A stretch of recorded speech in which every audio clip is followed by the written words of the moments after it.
Too late isn't in your vocabulary. Reach your next goal at University of Maryland Global Campus. Get the accredited education you want wherever you are, on your own schedule. UMGC offers online degrees and certificates to help you level up your skills. Apply now and save with no application fee through May 31st.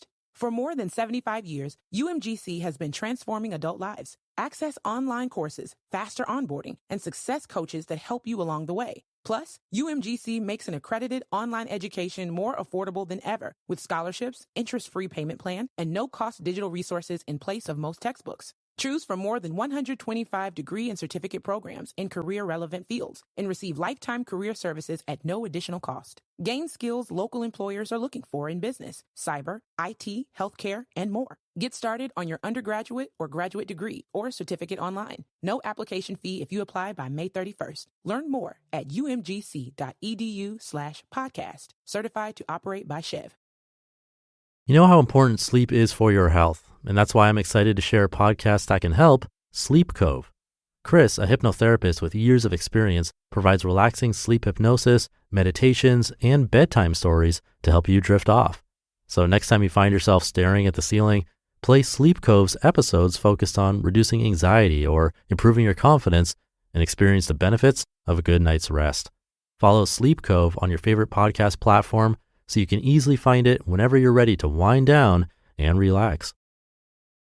This is Optimal Living Daily episode 2800, Mind Over Matter, the freeing nature of thinking about losing everything, by Helene Massicotte of freetopursue.com. And I'm your narrator, Justin Malik. Thank you for being here for 2800 episodes of OLD. Unfortunately, I haven't been feeling the best, so I'm doing some reruns this week. This is one of those episodes, and falling on a mini milestone of 2800 too. But it's nice to feature some of these ones that I've narrated in the past because some of the authors, well, I've run out of their content and haven't read them in a while. And Helene Massicotte is an example of that. She's a great writer, so I'm happy to reshare this article. So at that, here's the flashback episode as we optimize your life. Mind Over Matter, the freeing nature of thinking about losing everything, by Helene Massicotte of freetopursue.com. Since my early childhood, the most important possession was having a house I could call home for a long time. Having moved 8 times by the time I was 14 years old, having a living space that I could call my own over the long term was important to me. I wanted a place that we could afford in an area we would find comfortable indefinitely. And we found that place. I love our home. I really do. We designed it in 2001 and built much of it ourselves. It's not huge, about 1,500 square feet on 2 levels plus a basement, and we have a lovely backyard on the river, a wood-burning stove, a simple and well-appointed kitchen, and an attic-style bedroom, the kind I always dreamed of having as a kid. It also offers the office and workspace we need to do the work and projects we most enjoy, and it'd be very hard to leave it behind. Or so I thought. Enter a potential venture. In 2014, my husband and I were investigating a business venture in the health and fitness space that would require about $600,000 in funding to acquire 9,000 square feet of space and the associated leasehold improvements required to become operational. It was bigger than most other entrepreneurial ventures we'd ever considered, and being rather financially risk-averse, the idea of taking on significant debt and paying as opposed to earning interest was just not acceptable to us. We worked the numbers many different ways, relying on an update of a then 2-year-old business plan, and found that we could downsize our current lifestyle and be able to afford the investment while taking on a manageable amount of risk, quite manageable according to the bank, scary as for us. Our overall exposure was about $100,000, assuming we ran the business straight into the ground, an outcome we both considered unlikely. Freeing up the required resources for this investment would involve selling our home, or at the very least renting it out for a minimum of 2 years, depending how the business was doing, dipping significantly into our savings, and getting rid of a lot of our stuff in order to fit our life in a much smaller space. I've always known that we'd sell this home at some point in the future, but I really thought it would be much later than what we were considering at that time. It felt like a shocking thing to even consider, let alone act upon. I immediately started grieving the potential loss. It took about 2 months for us to mull over before we decided to take the necessary steps to move on the deal. Taking this time to think turned out to be a critical step. During this time, we started imagining what life would look like in our new reality. We started focusing on what we'd be gaining as well as losing, and it made the idea of leaving this home easier every time we visualized this alternate future. Once we became more comfortable with the potential upside of the change, we went for it. We delivered a proposal comfortable that what we were doing, as scary as it was, would turn out okay. Unfortunately, the deal died about 1 month later when we couldn't close the gap between buyer and seller, and that's a story for another day. An unintended consequence of the deal. We're still living in our home, so what changed? Well, a few things, and I'm relieved they have, even though they're only changes in perception. My fear of what I will lose when we leave this home has now been greatly reduced. The glass can be half full no matter what you need to or decide to leave behind. I feel I can dream up whatever I want for myself without feeling shackled by my current day's possessions. And I don't take for granted that I'll have this home forever anymore, and I find I'm grateful on a daily basis for what it affords me in quality of life, both in practical and experiential terms.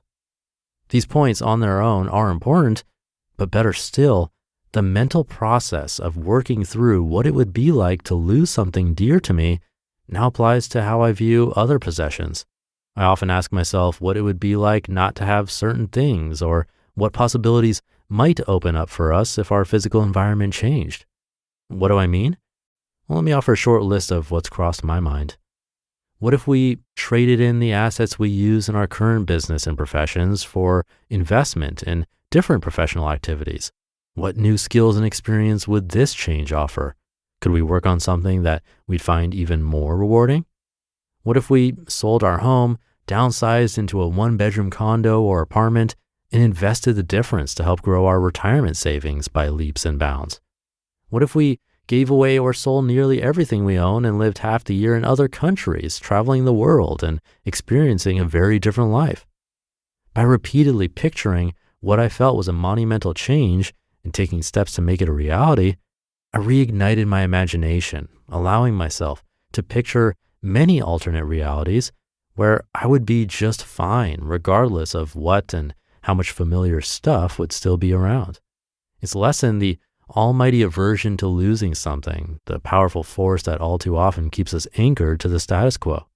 It also made me realize what I so appreciate about our current view, an ability to fully appreciate each opportunity without being overwhelmed by its drawbacks. You just listened to the post titled Mind Over Matter, The Freeing Nature of Thinking About Losing Everything by Helene Massicotte of freetopursue.com. At FedEx Office, we know running a business is a marathon, but sometimes every task feels like a sprint. Design the product catalog, pick up the new boxes, print the business cards, notarize the lease, put out 20 more yard signs. It's a lot. Luckily for you, FedEx Office is here to help turn your ideas into reality, so you can stop running yourself in circles and start concentrating on the important things, like deciding what's for lunch. Visit your nearest location or office.fedex.com to get started. FedEx Office. At Discount Tire, we know your time is valuable. Get 30% shorter average wait time when you buy and book online. Did you know Discount Tire now sells wiper blades? Check out our current deals at discounttire.com or stop in and talk to an associate today. Discount Tire. Let's get you taken care of. Thank you to Helene. Always nice to be reminded of this idea that things can change quickly and how helpful it can be to reimagine a world almost from scratch. If you had to start over, what would it look like for you? Would you try to own or rent? Would you live where you're currently living? I've talked with some people who consider themselves digital nomads, at least at their current stage of life. And that means they have a job that allows them to work from anywhere in the world.